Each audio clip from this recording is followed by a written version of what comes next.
जिसने अली के जिक्र से लहजा बचा लिया। भाई साहिब भाई ने जो वाकई में आखिरी कलाम पढ़ा, इस कलाम के लिए इनको 45 मिनट का वक्त चाहिए था, लेकिन 3 कलाम 45 मिनट के अंदर वक्त भी नहीं लिया। मैं दिल से मुबारकबादी पेश करता हूं भाई को, बहुत अच्छा पढ़ा इन्होंने।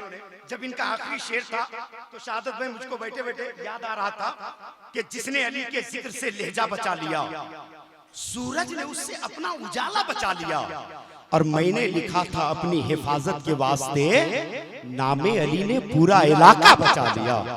मैंने लिखा था अपनी हिफाजत के वास्ते, नामे अली ने पूरा इलाका बचा लिया। अच्छा ये बताइए कि क्या अनाउंसर अच्छा शेर नहीं पढ़ रहा है? तो 10 रुपया दे क्यों नहीं रहे आप लोग?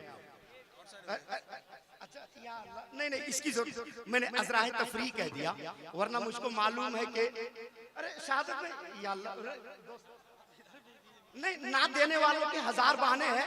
वो जैसे अभी मैंने कहीं कहा था कि किसी कंजूस बूढ़ा के यहाँ कुछ लोग जब पहुंचे, अचानक देखकर लोगों को बूढ़ा एकदम चौंके, लबों पे लाए वो झूठा तबस्सुम और यूं बोले, अजी हजरात कैसे आए हैं, क्या काम है मुझसे? कहा लोगों ने कब्रिस्तान की रक्षा जरूरी है, वहां चारों तरफ दीवार का होना जरूरी है, खुदा के वास्ते आप भी कुछ कीजिए साहब, उठाने के लिए दीवार चंदा दीजिए साहब। तो चंदा मांगने वालों से बूढ़ा ने ये फरमाया, वहां चारों तरफ दीवार हो जाए जरूरी क्या?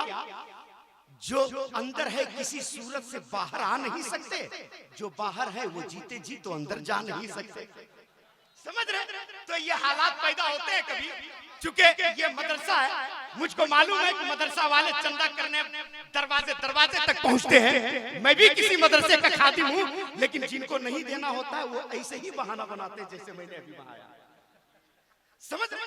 तो अब मैं चाहूंगा कि आप बेदार हो गए हैं, जरा बेदारी को मेरे हवाले कर दे, और मैं औलादे गरीब नवाज को आपके हवाले कर दूं। मैं औलादे गरीब नवाज को आपके हवाले कर दूं। आप देखें हजरत को, हजरत अल्लामा मंजर हुसैन साहब किबला सासारामी, ये इनके घर की बात कर रहा हूं, जिनको गरीब नवाज से मोहब्बत है। हजरत मैं आपकी मौजूदगी में वो शेर पढ़ता हूं, मेरी ख्वाहिश है साहिब भाई, नजर को बख्श दो ऐसा असर गरीब नवाज, नहीं मत बोलिएगा, जो गरीब नवाज के मुल्क में रहता है सिर्फ वो बोले, नजर को बख्श दो ऐसा असर गरीब नवाज, नजर उठाऊं तो आओ नजर गरीब नवाज, नजर को बख्श दो ऐसा असर गरीब नवाज, नजर उठाऊं तो आओ नजर गरीब नवाज। मैं पुल सिरात से गुजरूं तो इस तरह गुजरूं, इधर फरीद खड़े हो उधर गरीब नवाज। मैं पुल सिरात से गुजरूं तो इस तरह गुजरूं, इधर फरीद खड़े हो उधर गरीब नवाज। और साहिब मैंने एक शेर पढ़ा था कि राजा मेरा खाजा ही है। मैं तो सीना ठोक के कहता हूं, बातिल को अपनी कुव्वत और ताकत पे नाज है, बातिल को अपनी कुव्वत और ताकत पे नाज है, हम सुन्नियों को आका की निस्बत पे नाज है। अरे गैरों के हाथ में है कुर्सी तो क्या हुआ, खाजा हमें तुम्हारी हुकूमत पे नाज है। गैरों के हाथ में है कुर्सी तो क्या हुआ, खाजा हमें तुम्हारी हुकूमत पे नाज है। तो आइए उसी लाडले खाजा महाराजा के डर के गदा हजरत अल्लामा सैयदुल शाह मंजर हुसैन साहब किबला सासारामी, हम तो इनके घर की बात करते हैं, लेकिन अल्हम्दुलिल्लाह ये अपने घर की बात बता करके हम सबको बताएंगे कि उस घर के करीब हमें किया कैसे जाता है।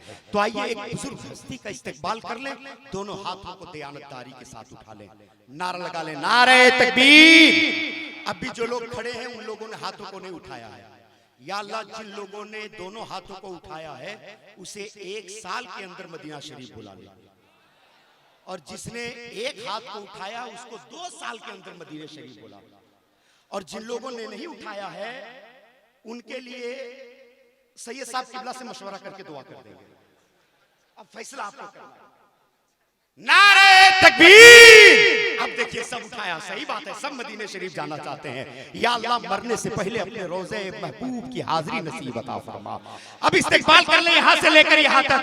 नारे तकबीर, नारे रिसालत, रहमते आलम कॉन्फ्रेंस, अल्लामा अब्दुल रहमान फैजी गिरिडी ने कहा था, सुन के तकरीर डोल सकते हैं, सुन के तकरीर डोल सकते हैं, गिरहे किस्मत की खोल सकते हैं।